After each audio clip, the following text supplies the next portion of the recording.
Hello, I'm Hyewon Yoon. You can call me Esther, that's my English name. I was born in 2006, so I am 16 in Korean age and will be 15 in national age in August. In past 3 months, the COVID-19 situation calmed down, so we could go to actual places to guide. But this month, the COVID-19 situation has worsened in Korea. So the YCC activity was switched back to a UCC activity. The place where I'm going to introduce to you is a gate called 흥인지문, also called as 동대문. It was built as one of the 8 gates in the wall to protect the government offices with important national facilities in the capital, today's Seoul.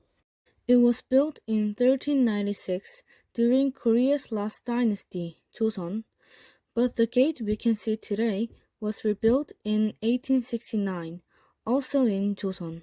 When you look around the gate, you can see a semicircle-shaped wall. At the top of the wall, there is a place where people can stand. The wall was used when a war broke out, as a defense and as an offense. It was the last shield until the enemies reached the capital. Also, enemies were driven in the wall, and soldiers attacked by shooting arrows at the place on the wall. The space on the wall is the characteristic of this gate. It is nowhere but only at this gate.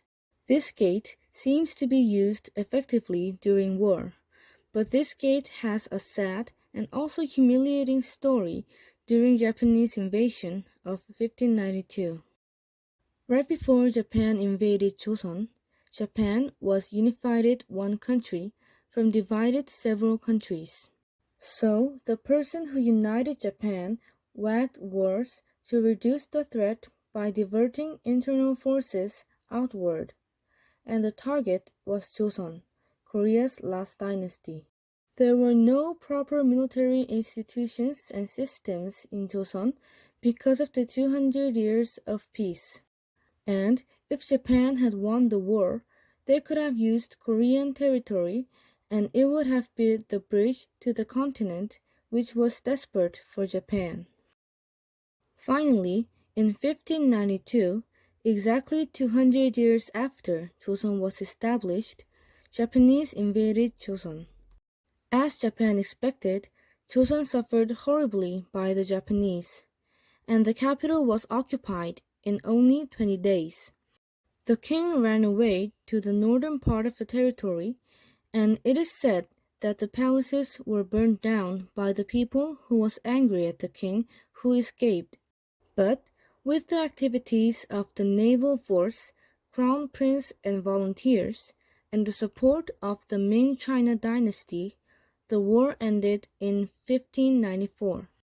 In 1597, and because of the death of the Japanese monarch who united Japan, the war ended completely at 1598 without any winner or loser. When Japan occupied the capital of Joseon, 흥인지문 was the first gate that was occupied. This is the sad and kind of humiliating story I said before. Every building has its story, and it is my duty to explain each hidden story. I hope the COVID-19 situation calms down so we can meet each other by face to face. It would be lovely to tell these stories at the real place. See you soon in Korea. Thank you.